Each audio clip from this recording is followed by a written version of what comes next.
આગળ સમાચારમાં વાત કરીએ તો જૂનાગઢથી સમાચાર પ્રાપ્ત થયા છે। જૂનાગઢથી સમાચાર સામે આવી રહ્યા છે। કહી શકાય કે જૂનાગઢ જિલ્લામાં જળાશયો ખાલીખમ થયા છે। માળિયાહાટીના જળાશયો ખાલીખમ થયા છે। ઉનાળો શરૂ થતા પહેલા જ જળાશયો ખાલીખમ થયા। જળાશયો ખાલીખમ જોવા મળ્યા છે।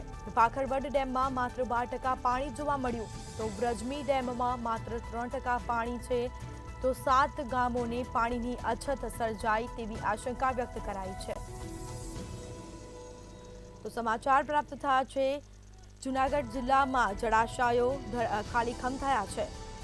માળિયાહાટીના જળાશયો ખાલીખમ થયા છે। ઉનાળો શરૂ થતા પહેલા જ જળાશયો ખાલીખમ થયા છે તો ભાખરવડ ડેમમાં માત્ર 12% પાણી, વ્રજમી ડેમમાં માત્ર 3% પાણી નોંધાયું।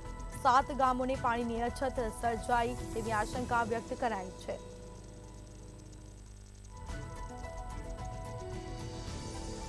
તો જિલ્લામાં જળાશયો ખાલીખમ થયા।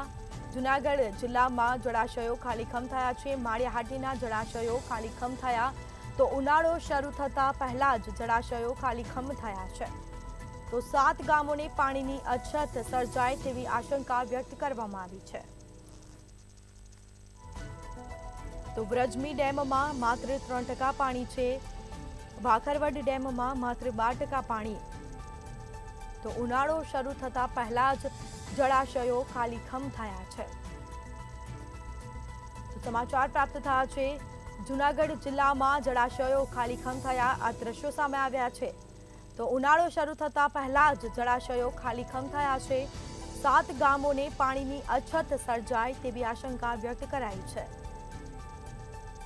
તો ભાખરવડ ડેમમાં માત્ર 12% પાણી જોવા મળ્યું તો વ્રજમી ડેમમાં માત્ર 3% પાણી છે।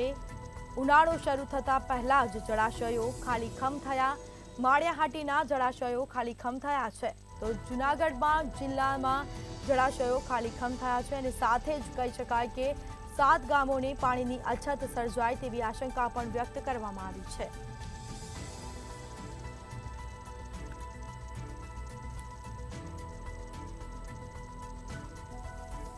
તો સમાચાર પ્રાપ્ત થયા છે। જૂનાગઢ જિલ્લામાં જળાશયો ખાલીખમ થયા છે।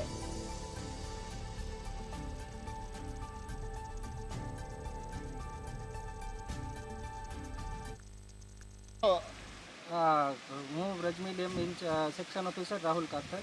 વ્રજમી ડેમની ફૂલ સપાટી 94 મીટર છે। અત્યારે વ્રજમી ડેમની સપાટી 85 છે। અત્યારે વ્રજમી ડેમમાં 3% પાણીનો જથ્થો ઉપલબ્ધ છે। વ્રજમી ડેમના પાણીના લીધે નીચે આવતા વાંદરવડ, કડાયા, સરાકડિયા જેવા 7-8 ગામોને પાણીનો લાભ મળે છે। અહીંથી નજીક આવેલા ભાખરવડ ડેમનો પણ હું જ સેક્શન ઓફિસર છું। ભાખરવડ ડેમનો ફૂલ સપાટી 73.35 છે। અત્યારે ડેમની સપાટી 68.90 છે અને ડેમમાં 12% પાણીનો જથ્થો ઉપલબ્ધ છે। ભાખરવડ ડેમના પાણીના લીધે નીચે આવતા માળિયા જેવા 7-8 ગામોને પાણીનો લાભ આકસ્મિક રીતે મળે છે। તો જૂનાગઢ જિલ્લામાં જળાશયો ખાલીખમ થયા છે। 7 ગામોને પાણીની અછત સર્જાય તેવી આશંકા વ્યક્ત કરવામાં આવી છે।